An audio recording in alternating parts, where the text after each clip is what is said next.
Minor canal पोती होई रास्ता रे भासुची पानी। माइनर केनाल भांगी रास्ता रे पानी गड़िपा सह घर भितरे पशुची पानी। एभली दृश्य देखिबा पई मिलिछि कालीमेला ब्लॉक अंतर्गत भुवनपाली पंचायत कांदीकुड़ा ग्राम निकट रे। बहुत दिन धरी एभली केनाल पानी रास्ता रे गड़िपा सह घर भितरे आंटुए पानी रहिथिबा बेले घरु बाहरिबा पई पानी भितरे पसी रास्ता को जीवाकू पड़े। सेई पानी भितरे बहु विषाक्त सरीसृप बुलुथिबा बेले घर भितर को मध्य पसी जाइथाए।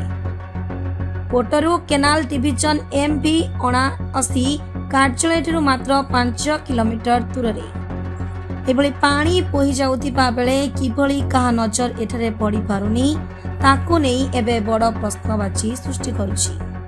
पोटरू केनाल विभाग करुछि कोन तेबे देखिबा पई बाकी रहिला केबे एई केनाल मरामती होई पारुछि एवं केबे उपकृत होई पारुछंती कांदीकुड़ा ग्रामवासी।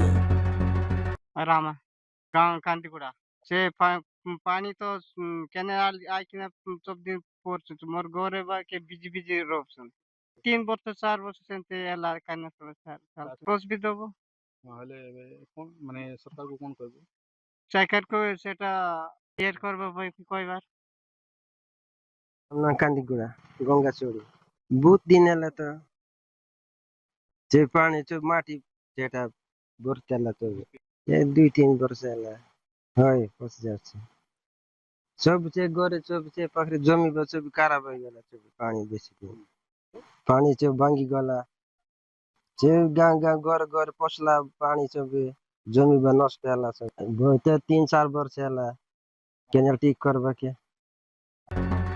मालकानगिरी संतोष कुमार पंडा रिपोर्ट नारद न्यूज ओडिया।